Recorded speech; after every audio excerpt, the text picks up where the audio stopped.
The two security guards tightened their grip on my arms while Grant Halpern pointed through the glass doors at my mother and said, "Tell her to use the loading dock. This lobby is for employees and clients, not charity cases." My mother stood in the rain on Wacker Drive with a blue plastic poncho clinging to her shoulders and a foil pan of chicken enchiladas balanced against her chest. She had taken 2 buses from Pilsen. Because I had missed dinner 4 nights in a row, and she was convinced food could fix anything if it arrived warm enough. Behind me, inside the 41st floor lobby of ArcLight Mobility, executives lifted champagne flutes beneath a screen displaying the words Pulse Chicago, the future of urban response. I was carrying my life in a collapsing cardboard box. My field notebooks. A cracked ceramic mug that said "Engineers make it move." A framed picture of my father in his Chicago traffic control uniform. The old brass whistle he used when I was a child. A flash drive containing family photos. A gray sweater my mother had knitted during my first winter at ArcLight.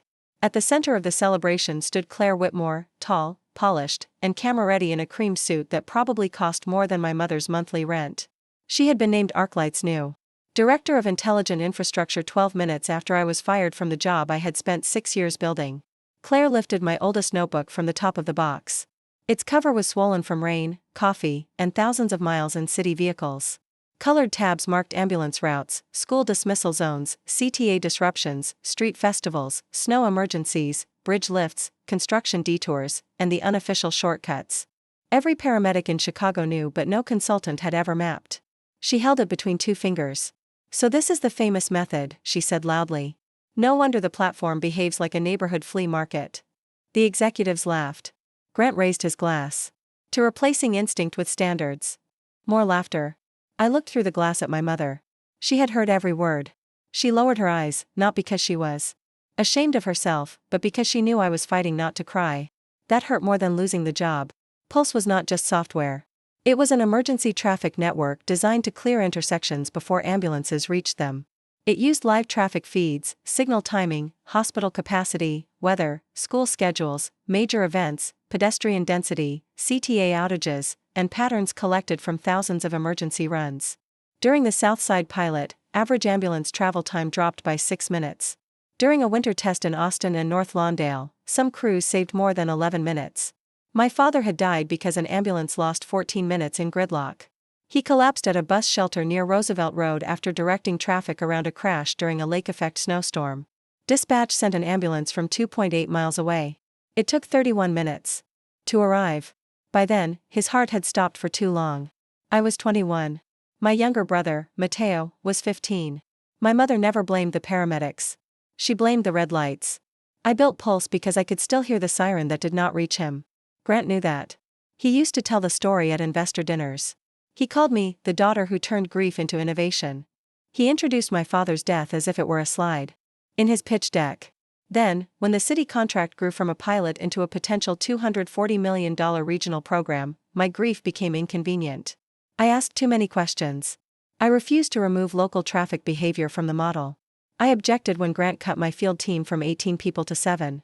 I told the board the system was not ready for a citywide demonstration. That morning, Grant had summoned me to his office at 8:10. His office overlooked the river, the bridges, and the moving lines of cars below. He had always liked standing above the traffic he claimed to understand. Claire was already seated beside him. A flat cardboard box rested on the table. Grant did not ask me to sit. "We're moving in a more scalable direction," he said. "Claire will assume technical leadership effective immediately." I stared at him. "The citywide test is in 9 days. Correct. She has been here for 4 months. She has managed national deployments. She has never ridden with a Chicago ambulance." Claire crossed one leg over the other. "I don't need to sit in an ambulance to understand signal optimization." "You do if you are optimizing signals for ambulances." Grant exhaled like I was embarrassing him. "Nina, this is exactly the problem. You personalize every technical disagreement. The system is personal to everyone who needs it. It is infrastructure. It is people moving through infrastructure." He slid the box toward me. "Your access has been terminated." For several seconds, I thought it was a threat designed to frighten me into silence. Then my phone buzzed. My ArcLight email disappeared. My building credentials deactivated. My internal project dashboard went blank. I looked at Claire. "Did you know?" She held my gaze for less than 2 seconds. I knew leadership was considering a transition. "That means yes." Grant tapped the table. "Your severance package is generous." "My authorship?" The work belongs to ArcLight. The adaptive routing engine existed before ArcLight. I developed the core at the University of Illinois Chicago. And you expanded it here using company resources. I also licensed the original engine under conditions you have repeatedly ignored. His smile changed. It became smaller and colder. Be careful, Nina. You do not want your last morning here to become legally complicated. I should have understood then that he was not only firing me. He was preparing a story in which I was unstable, ungrateful, and dangerous. Instead, I asked the question that mattered most. What have you changed? Claire glanced at Grant. He answered. Nothing material. That is not an answer. The platform has been standardized. My stomach tightened. You removed the neighborhood adaptation layer. We removed unnecessary variability, Claire said. I stepped toward the table. That layer is the reason Pulse works. Chicago is not a laboratory grid. A left turn near a school at 3:15 is not the same as a left turn at 10 o'clock. A rainstorm changes pedestrian timing. A Cubs game changes the north side. A freight backup changes the southwest side. The system has to learn what the city is doing, not what a presentation says it should do. Grant gave a dry laugh. The city does not have feelings. No. But it has memory. He pressed a button under his desk. The 2 security guards arrived. By the time they marched me through the lobby, the celebration had started. Grant had invited the board, investors, city staff, and 3 local reporters to witness Claire's promotion. He could have fired me quietly. He chose spectacle because humiliation was part of the transfer of power. When the doors opened, cold rain struck my face. My box sagged in my arms. My mother hurried toward me. Honey, what happened? Grant stepped outside just far enough to remain beneath the awning. Mrs. Morales, he said, projecting his voice for the lobby cameras, your daughter has difficulty collaborating. Talent without discipline becomes a liability. My mother handed the pan of food to me and straightened her shoulders. She was 63, 5 feet 2 inches tall, and had spent 28 years cleaning hotel rooms, office suites, and homes where people left more money on kitchen counters than she earned in a week. She knew exactly what men like Grant saw when they looked at her. My daughter worked while you slept, she said. Grant smiled. Then perhaps she should have slept more. Fatigue may explain why her system is so fragile. My mother took 1 step toward him. The guards moved. I caught her wrist. Mom. Not here. She turned to me, and I saw tears mixing with rain on her face. Grant went back inside. The doors closed between us and the champagne. We walked 3 blocks to the parking garage because my rideshare driver canceled when he saw the traffic. The bottom of my box split open near Lake Street. My notebooks fell into a gutter. My father's framed photograph struck the pavement and cracked across his face. I knelt in the rain and tried to gather everything. My mother knelt beside me. Nina, she said, look at me. I told them it wasn't ready. Look at me. I did. She took the broken frame, removed the wet photograph, and pressed it into my hands. Your father did not die so that rich men could use his story and erase your name. I wanted to tell her that life did not work like the stories she watched on Spanish television, where bad men were exposed before the final commercial break. I wanted to tell her that Grant controlled the company, the lawyers, the contract, and half the people advising the mayor. I wanted to tell her that no amount of righteousness could reactivate my badge. Instead, I folded my father's picture into my notebook and drove us home. My apartment in Bridgeport felt smaller with my career stacked in wet piles across the living room. My mother reheated the enchiladas while I sat on the floor and watched rain crawl down the windows. At 6 o'clock, every local news station carried the ArcLight announcement. Claire stood beside Grant at a podium stamped with the seal of the city of Chicago. Behind them, a digital map pulsed with green corridors. Pulse is entering a mature phase, Claire said. The previous development process produced valuable experimentation, but it also created instability. Our team has simplified the architecture to ensure consistency, accountability, and scale. A reporter asked whether I had been removed. Grant leaned toward the microphone. Personnel decisions are private. I will only say that public safety requires emotional discipline. My mother threw a dish towel at the television. I turned it off. At 7:14, Mateo called. He was a paramedic assigned to Ambulance 43 on the west side. He had followed my career with the complicated pride of a younger brother who loved me but hated being introduced as Nina's brother. After our father died, I left home for college and then disappeared into labs, internships, and 80-hour weeks. Mateo stayed with our mother. He became the person who fixed the leaking sink, drove her to appointments, and sat through every anniversary of our father's death. What happened? He asked. I was fired. I saw the news. They removed the adaptive layer. He was silent. Mateo? We used Pulse during a cardiac run this afternoon. My throat tightened. Which corridor? Madison to Rush. That corridor wasn't cleared for the new build. We lost 8 minutes. Was the patient, he made it to the hospital? Barely. I closed my eyes. Mateo's voice hardened.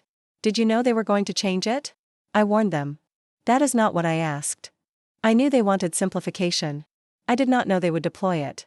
You built something that can control intersections across the city, and now nobody knows who is responsible. I know exactly who is responsible. Then prove it before another family waits for a siren. He ended the call.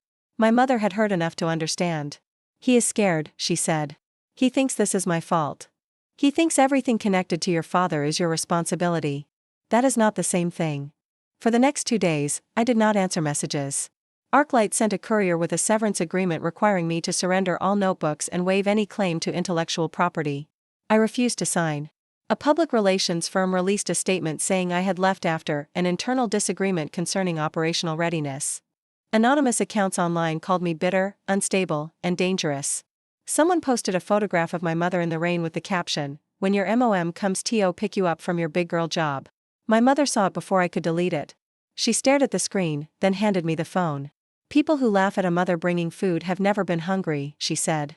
On the third morning, my phone began vibrating at 5:42. Claire. ArcLight Legal. A blocked number. Mateo. Then Maya Chen. The youngest programmer on my former team. Maya had joined ArcLight at 23 after graduating from Purdue. During her first week, a senior manager told her she smiled too much to be taken seriously. I had moved her desk next to mine and given her responsibility for signal anomaly detection. Within 1 year, she was finding errors faster than engineers with 10 years of experience. I answered. Nina, do not hang up, she whispered. Where are you? In the women's restroom on 39. What happened? They pushed the standardized build to 6 additional districts overnight. The system is rejecting live event adjustments. A garbage truck blocked Milwaukee Avenue near a fire route. 2 ambulances were redirected into the same bottleneck. The mayor's office wants a report before noon. Then Claire can write it. Grant already wrote it. I sat up. What does it say? That you left hidden dependencies in the code. He says you designed failure points so the system could not function without you. For a moment, I could not breathe. That is impossible. I know. Do you have the deployment logs? They locked me out 20 minutes ago. Why are you still there? Because I heard something last night. Her voice dropped lower.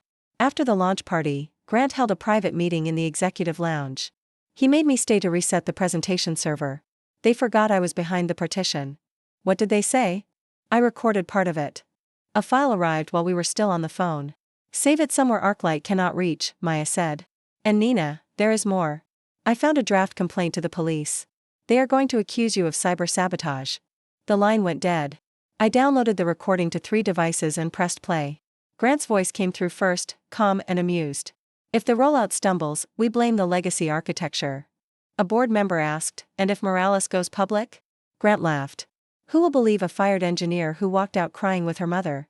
We say she planted dependencies, became vindictive, and accessed the platform after termination. The public understands revenge better than code. Claire's voice entered, quieter than the others. What if someone checks the access logs? Then the logs will tell the story we need. The recording ended. My mother stood in the kitchen doorway holding 2 mugs of coffee. I played it again. This time, she sat beside me. When Grant laughed, her hand closed around my father's brass whistle. That man does not want your job, she said. He wants your dignity. Before I could answer, 3 hard knocks struck. My apartment door. Nina Morales, a man called. Chicago Police Department. Open the door. My mother gripped my arm. I looked through the peephole. 2 detectives stood in the hallway with a uniformed officer and a woman in a dark federal-style jacket. The taller detective held a folded document. We have a warrant to search the premises, he said. Behind them, at the end of the hallway, a television camera was already waiting. Grant had not merely prepared to blame me. He had prepared the audience. The detectives searched my apartment for 3 hours while the camera crew waited downstairs. They photographed my notebooks, copied the serial numbers from my computers, opened kitchen drawers, and emptied the closet where my mother kept a spare coat. The woman in the dark jacket introduced herself as Special Agent Dana Pike from a federal task force that investigated cyber attacks on transportation systems receiving federal funds. She was controlled, polite, and impossible to read. We are not making an arrest at this time, she said. We are preserving evidence. Evidence of what? My mother demanded. Agent Pike looked at me. ArcLight reported an unauthorized remote connection to the Pulse platform at 11:48 last night. The credentials were assigned to Ms. Morales. My credentials were terminated 3 days ago. The access log shows otherwise. Then the log was altered. The taller detective lifted my personal laptop from the dining table. I stepped forward. That computer has never connected to ArcLight's production network. We will determine that, he said. My mother moved between us. You cannot take everything she has because a rich man tells you a story. Mom, I said. No. He threw you into the rain. Now he sends police into your home. Agent Pike watched her for a moment, then lowered her voice. Mrs. Morales, I understand this is upsetting. Please do not interfere with the warrant. My mother's face changed. She had spent most of her life obeying uniforms, supervisors, landlords, and people who spoke slowly to her because of her accent. That morning, she did not move. I touched her shoulder. Let them take it. She looked at me as if surrender were a betrayal. They want me to fight badly, I said. I am not giving them that. At 9:20, the detectives carried my computers through the front entrance. The camera crew filmed every box. By 10 o'clock, the footage was online beneath the headline "Former ArcLight engineer investigated after smart traffic failure." Grant appeared on television at noon. This is a painful day, he said, wearing the expression he used at funerals and budget hearings. ArcLight trusted a gifted employee. We now fear that personal resentment may have endangered public safety. He never said my name, which made the accusation sound more responsible. Claire stood behind him. Her face was pale. She did not speak. The city suspended the next phase of Pulse, but the damaged deployment remained active in 6 districts. Because returning to the old signal system required a controlled rollback. Ambulances, fire engines, buses, delivery trucks, and ordinary drivers became trapped between 2 architectures that did not agree with each other. Mateo called after his shift. I saw the search, he said. They staged it for television. Did you access the system? The question felt like a slap. No, not even to check what they changed. No. He breathed into the phone. I need you to tell me the truth, Nina. I am telling you the truth. Dad died in traffic. You spent 17 years making that death the center of your life. I can understand why you would panic when they took the system. You think I would delay ambulances to prove they needed me? I think grief can make people do things they never planned to do. I stood so quickly that the chair struck the wall. You were 15 when Dad died. I signed your school forms. I helped Mom pay the mortgage. I worked overnight in a computer lab and took the 5:30 train home so you could use my car for paramedic classes. Do not use our father to explain why I might hurt patients. His reply came sharp and immediate. And do not act like you were the only person who lost him. You left. Mom and I stayed in the house where his boots were. Still by the door. The line went quiet. He had carried that sentence for years. My anger drained, leaving something heavier. I left because I thought fixing the problem was the only way to survive it, I said. And I stayed because Mom needed someone who was not trying to fix her. Neither of us apologized. He ended the call, and for the first time since Grant fired me, I felt completely alone. At 2:15 the next morning, Claire sent a message from an encrypted account. I need to see you. No phones. No ArcLight property. I know how the access log was created. I almost deleted it. Instead, I told her to meet me at 7 o'clock near the Winter Garden inside Harold Washington Library. The building had security cameras, public entrances, and enough open space that she could not corner me. Claire arrived wearing jeans, flat shoes, and a black coat. Without makeup and perfect lighting, she looked younger than 36 and much more frightened. You brought your phone, I said. She placed it in a signal-blocking pouch and slid it across the table. I bought the pouch with cash. That does not make you trustworthy. I know. I set a small recorder between us. Then speak carefully. She stared at it. Are you recording me? Yes. Good. For several seconds, neither of us moved. Around us, students opened laptops, a security guard pushed in a chair, and the city continued behaving as if my life had not become evidence. Claire took a breath. Grant ordered infrastructure services to clone your credentials 2 weeks before you were fired. The clone was stored under a testing account. Last night, someone used it to connect to production from an ArcLight-controlled virtual machine. Who? I do not know. The request was routed through executive security. You expect me to believe you suddenly discovered ethics? No, then why are you here? Because a child almost died yesterday. I said nothing. She continued. An ambulance carrying a 7-year-old boy with an airway obstruction was sent south instead of east. Pulse opened 2 corridors at once and then closed both because the standard rules treated a CTA bus backup as a Higher confidence signal. The crew lost 9 minutes. Did he survive? Yes. Her eyes dropped. I was in the control room. Grant asked whether the incident had reached the press before he asked whether the boy survived. That is who you chose. I know. You knew I was being fired. Yes. You asked for my notebooks. Yes. You mocked them in front of everyone. Her jaw tightened. Yes. Why? Because Grant told me the board would never accept 2 women at the top of the technical division. He said your method was brilliant but unmanageable, and that if I proved it could be standardized, I would lead the national program. And you believed him because believing him benefited you. Yes. The simplicity of her answer hurt more than an excuse. Claire reached into her bag and removed copies of architecture diagrams. Red marks showed the modules she had deleted or replaced. I thought your adaptation layer was undocumented intuition, she said. I thought the field rules were patches. Then the weather changed, a bridge lifted, 3 schools dismissed early, and a street market shifted 1 block because of construction. The model could not reconcile it. Your system did not contain random exceptions. It contained relationships. The city teaches the model how it moves. I understand that now. No, you understand that your version failed. She accepted the correction. For the next 90 minutes, I walked her through the architecture. I explained why hospital capacity changed route priority, why pedestrian surges near train stations mattered, why an alley used by paramedics could not be treated like missing data, and why snowplow positions altered emergency corridors long after snowfall ended. Claire filled page after page in a new notebook.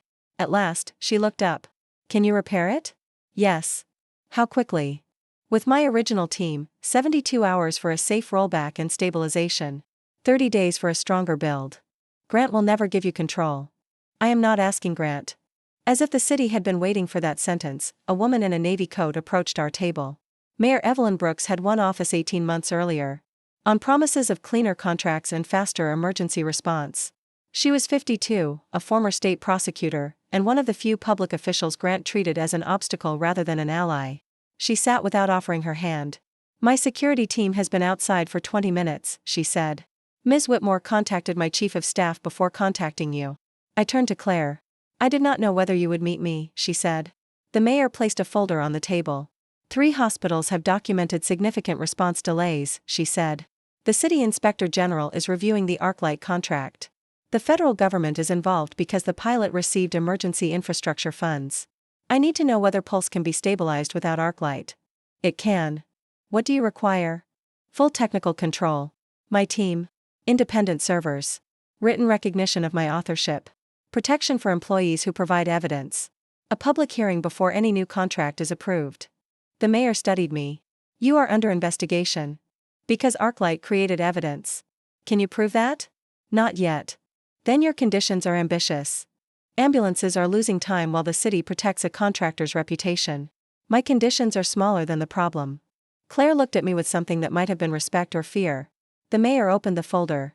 Inside was a proposed emergency contract with ArcLight Recovery Services, a subsidiary created 5 months earlier.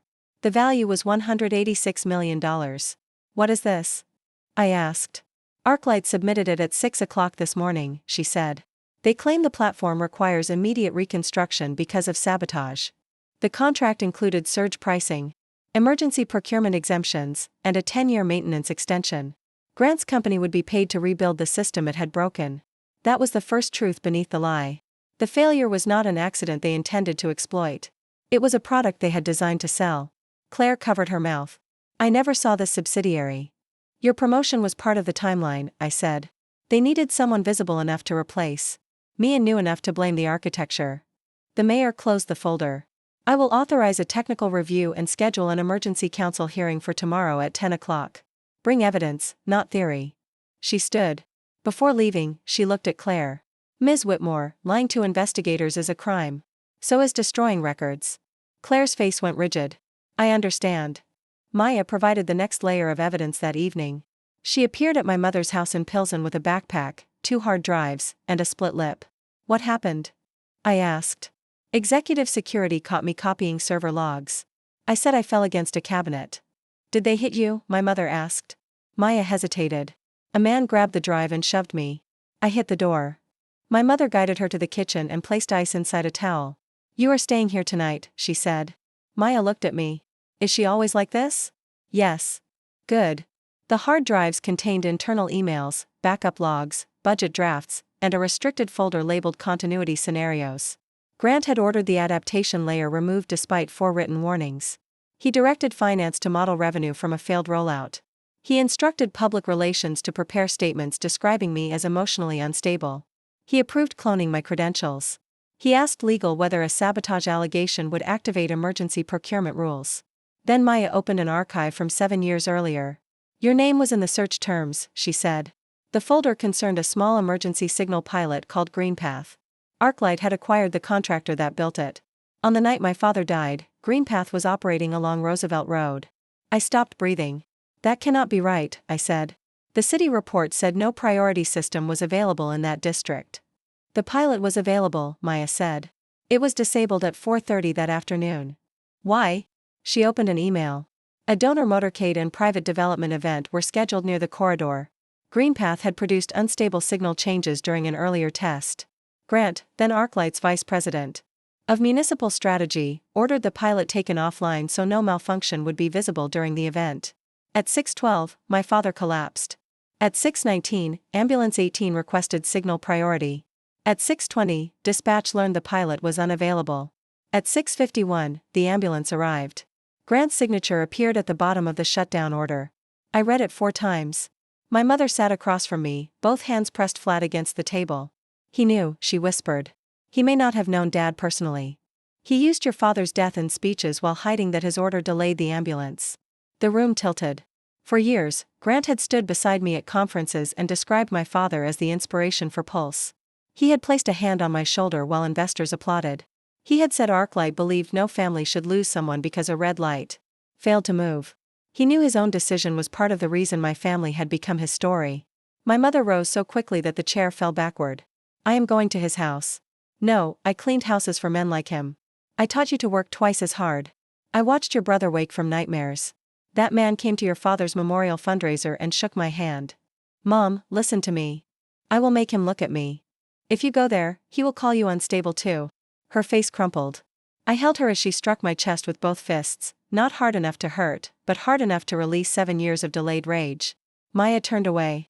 Claire stood near the sink, crying silently. When my mother finally stopped, she whispered, I should have asked more questions. You were burying your husband. I believed the report. So did I. My phone buzzed. Mateo had sent a message. Do not contact me. Internal Affairs questioned my crew.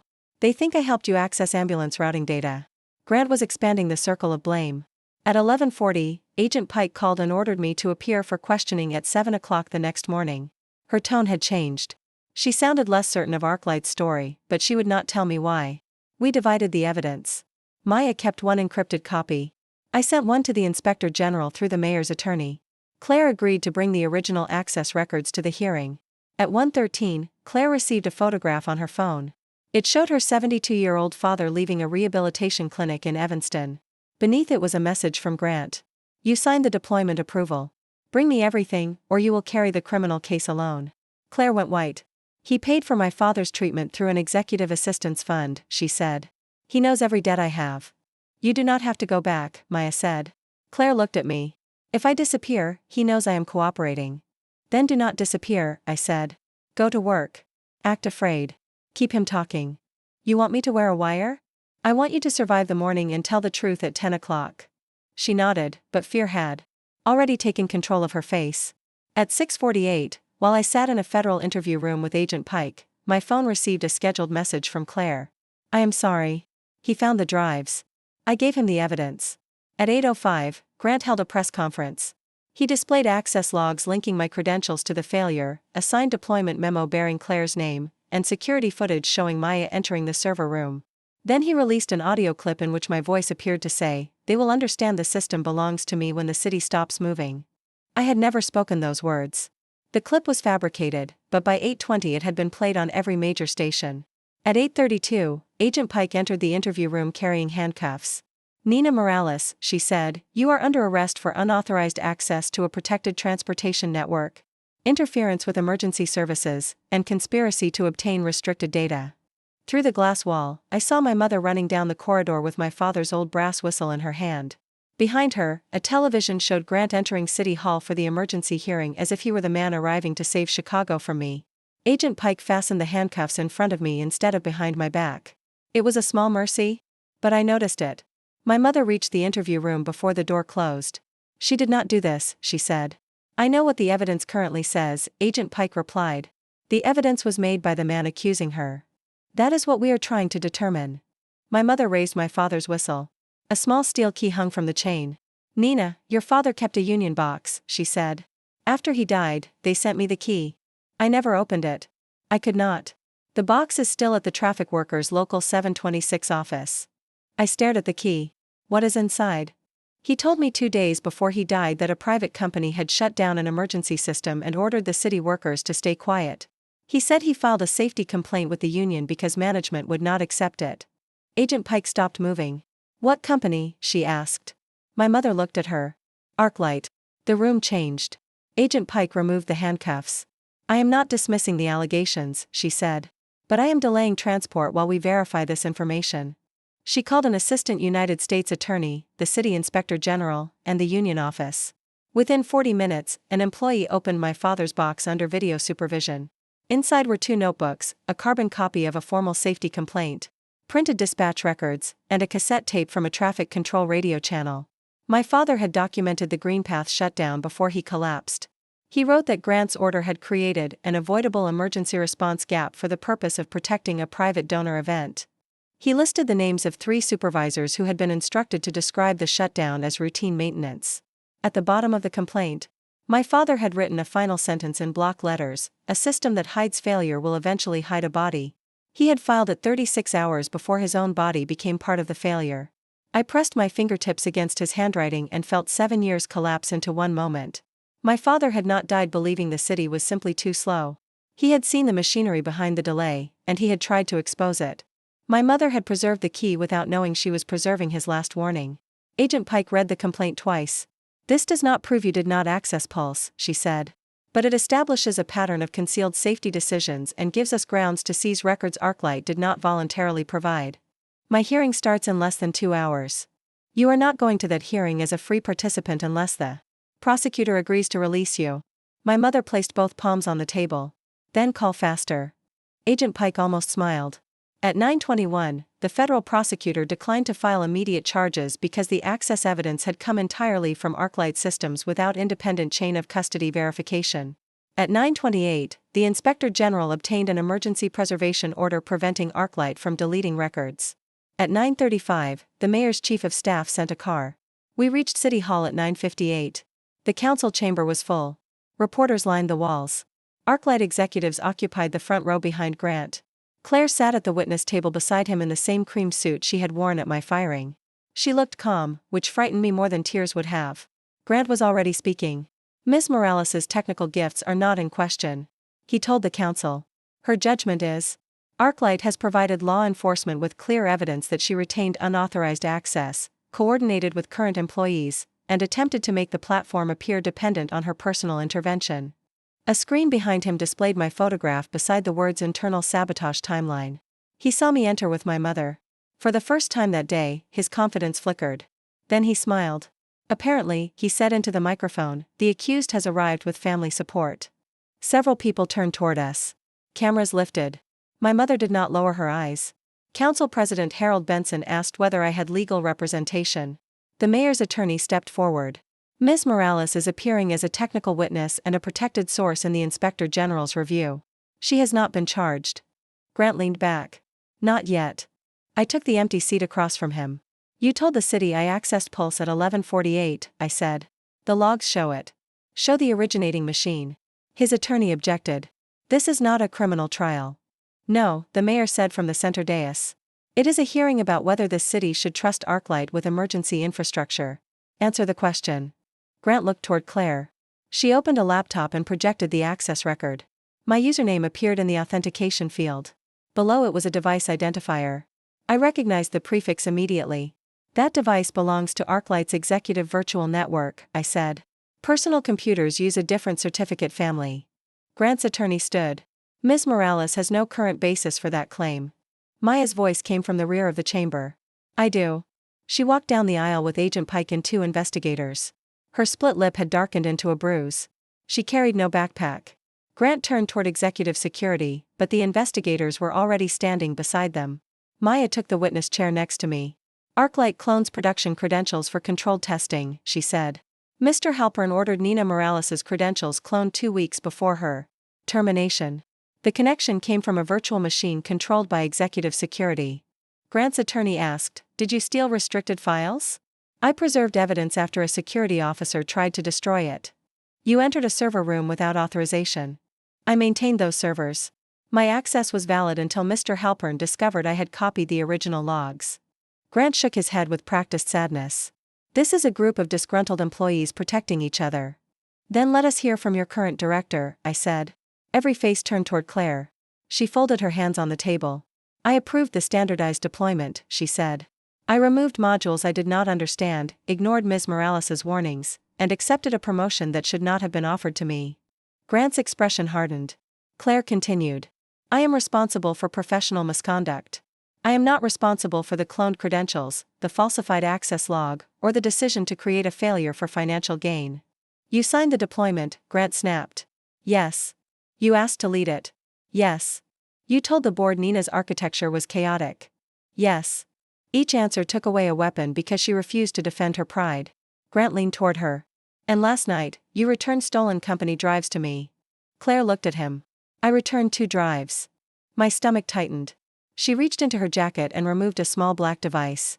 "The drives were decoys supplied by federal investigators after you threatened my father and ordered me to destroy evidence."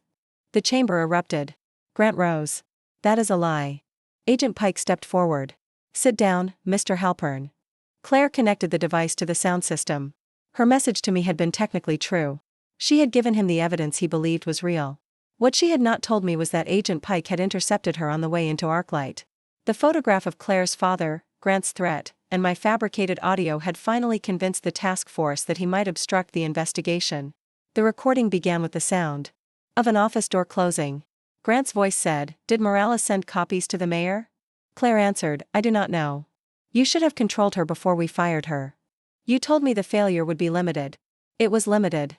Nobody died." "A 7-year-old nearly did." Nearly is not a metric. The city panics, emergency rules activate, recovery services receives the reconstruction contract, and we rebuild the platform. Without Morales' licensing problem. That was the plan. "What about the access logs?" Claire asked. "They point where we built them to point." "And the audio?" "A communications vendor made it from her conference recordings. By the time experts challenge it, the contract will be signed." The recording paused, then Grant's voice returned, lower and colder. "If you testify tomorrow, your father loses his treatment support. You carry the deployment charges, and I tell every firm in this industry that you caused the Chicago collapse. Bring me the drives and remember who made your career." Claire stopped the recording. No one spoke for several seconds. Grant turned toward the ArcLight board members. They moved away from him as if guilt were contagious. His attorney whispered urgently, but Grant pushed him aside. "This is entrapment," he said. Agent Pike replied, "You were not instructed to threaten anyone, falsify evidence, or describe a fraud scheme." Grant pointed at me. "She designed the system to be impossible without her. That is the real fraud." I opened my oldest notebook. "No. I designed it to be accountable to the people it affects." I projected the architecture onto the screen and explained Pulse without hiding behind technical language. I showed how the adaptation layer learned from recurring human behavior. I showed how ArcLight's standard build erased the difference between a blocked street and missing data, between a school crowd and a sensor error, between a moving ambulance and an ordinary fleet vehicle. I showed 14 written warnings that the citywide rollout would fail without local calibration. Then I displayed the $186 million emergency contract. Submitted by ArcLight Recovery Services 8 hours after the collapse. The subsidiary was created 5 months before my firing, I said. The financial model assumed a public failure, an emergency declaration, and a no-bid reconstruction award. ArcLight was not surprised by the crisis. ArcLight budgeted it. A council member asked Grant whether he owned shares in Recovery Services. He refused to answer. The mayor's attorney produced corporate records showing that a private trust controlled by Grant's family owned 31%. That was the third layer of the scheme. He had not only protected his company. He had positioned himself to profit personally from the emergency. Grant's face turned red. You are constructing a conspiracy from ordinary contingency planning. My mother stood. She did not ask permission. Then explain my husband, she said. I placed my father's union complaint beneath the document camera. His block letters filled the screen. Grant looked at the date. His mouth opened, but no words came out. I played the archived traffic control recording. A dispatcher requested Greenpath priority for Ambulance 18. A supervisor responded that the system had been taken offline by executive order. The ambulance crew reported gridlock. In the background, my father's badge number was spoken as the identity of the patient. My mother walked to the witness table and placed his brass whistle in front of Grant. You came to the fundraiser after he died, she said. You ate food my sisters cooked. You told my children that his death inspired your company. Did you know your signature shut down the system that might have opened the road? Grant stared at the whistle. I did not make ambulance decisions. That is not what she asked, the mayor said. He looked toward the cameras, the board, and the investigators. Every direction had become dangerous. I approved a temporary shutdown based on technical advice, he said. And concealed it from the safety review, Agent Pike replied. We followed counsel. You instructed 3 supervisors to call it routine maintenance, I said. That allegation is 7 years old. My father has been dead for 7 years. Age has not made him less dead. Grant flinched. I had imagined revenge as a loud thing. I thought satisfaction would arrive when he shouted, begged, or lost control. Instead, it arrived quietly when he understood that my mother was no longer outside his glass doors. She was standing beneath the city seal, and he had to answer her. The mayor opened a separate folder. There is another issue, she said. ArcLight has repeatedly claimed ownership of the Pulse Adaptive Engine. The University of Illinois Chicago has provided the original license. Grant's attorney closed his eyes. I had developed the core routing engine during graduate research funded by a public safety grant. ArcLight received a commercial license, but the agreement contained a public harm clause. The license terminated automatically if the company knowingly falsified safety data, suppressed material failures, or used the engine to interfere with emergency services. Grant had spent years acting as if my signature on an employment contract erased the work that came before it. It did not. At 10:47 that morning, ArcLight's right to operate the core engine ended. The mayor announced that Chicago was terminating the emergency contract for cause, placing the existing network under independent control, and establishing a temporary public interest unit to stabilize Pulse. The unit would be audited by city engineers, paramedics, neighborhood representatives, disability advocates, transit specialists, and hospital coordinators. Then she looked at me. Nina Morales, will you serve as interim technical director? Grant laughed once. But there was no confidence left in it. She has no servers, no corporate staff, and no authority to deploy. The mayor slid a signed order across the table. She has all 3. I did not answer immediately. I looked at Maya, whose mouth had fallen open. I looked at Claire, who seemed relieved and terrified at the same time. I looked at Mateo, standing near the chamber doors in his paramedic uniform. I had not seen him enter. He stepped forward. Ambulance crews will help test it, he said. Every shift, every district. His eyes met mine. I was wrong. The apology was not enough to repair years of grief, but it was a door. I turned back to the mayor. I will accept under the conditions I gave you. Independent oversight. Whistleblower protection. Public incident reports. Recognition for the whole team. No neighborhood used as a silent test zone. Agreed. Grant tried to leave through a side door. Agent Pike blocked him. Mr. Halpern, we have a warrant for your electronic devices and office records. You are not under arrest at this moment, but you are not permitted to remove or destroy company property. The reporters surrounded him. Did you fabricate Nina Morales' voice? Did you profit from the emergency contract? Did your order contribute to Luis Morales' death? Why was her mother sent to the loading dock? The same executives who had toasted my removal stepped away and left him alone beneath the lights. I took my old ArcLight badge from my purse and placed it on the table. You sent me into the rain through the service entrance, I said. I will not return the favor. Use the main lobby. Everyone should see you leave. The next 72 hours were harder than the hearing. Truth could remove Grant, but truth could not clear an intersection. The city gave us a temporary operations room in a municipal building near the loop. Maya rebuilt the security controls. Mateo recruited 22 paramedics to report route behavior in real time. Transit workers identified bus bottlenecks. School staff sent dismissal changes. Neighborhood organizers called in street closures that had never appeared on official maps. My mother arrived every night with food and refused to let anyone pretend coffee was dinner. Claire asked to help. I do not expect a title, she said. You are not getting one. I understand. Every change you make will be reviewed. Every decision will be recorded. You will testify in every investigation. I will. And you do not get to call accountability punishment. She nodded. I will not. I let her join the rollback team because redemption without labor is only public relations. At hour 19, we restored stable priority near 3 major hospitals. At hour 31, we corrected a conflict between snow route logic and bus lane timing. At hour 46, a fire engine crossed 12 intersections without stopping. At hour 58, Pulse detected a freight blockage near Ashland and created a corridor before dispatch requested it.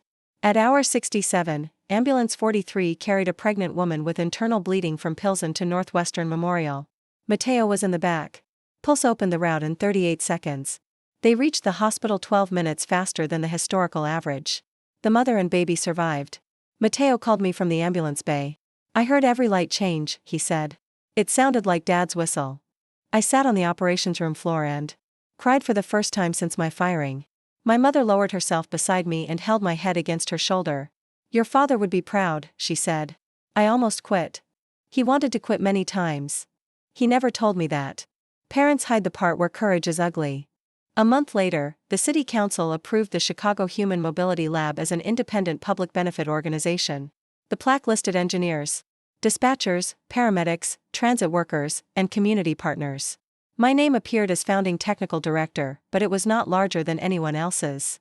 Maya became head of platform security. Mateo chaired the emergency crew advisory group. Claire remained a cooperating technical consultant while the licensing board reviewed her conduct. I did not forgive her. I also did not reduce her to the worst decision she had made. Trust returned in inches, not speeches. ArcLight's board removed Grant. Federal prosecutors later charged him with wire fraud, obstruction, falsification of records, and conspiracy involving emergency procurement funds. His family trust was frozen. The company lost its Chicago contract and several cities opened reviews of earlier deployments. I saw him one final time through the lobby windows of ArcLight's tower. He was carrying a cardboard box. No guards held his arms. No one needed to. The cameras followed him closely enough. My mother stood beside me in a dry blue coat, holding the same style of foil pen she had carried the day I was fired. Do you feel sorry for him? She asked. No, good. Mercy and forgetting are not the same. We walked outside through the main doors. That evening, I followed an ambulance west on Roosevelt Road. The signals changed ahead of it, red becoming green in a clean sequence that stretched toward the hospital. Traffic opened.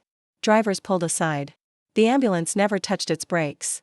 For years, every siren had returned me to the night my father died. This time, the sound moved forward. I touched the brass whistle hanging beside my identification card and thought about the sentence he had written before his death: a system that hides failure will eventually hide a body. We built the new system to remember the opposite. Every delay was recorded. Every decision had a name. Every neighborhood had a voice. No executive could erase a life by calling it routine maintenance. Grant believed the city was only infrastructure. He was wrong. A city is memory with traffic running through it. And when the lights turned green, Chicago remembered my father's name.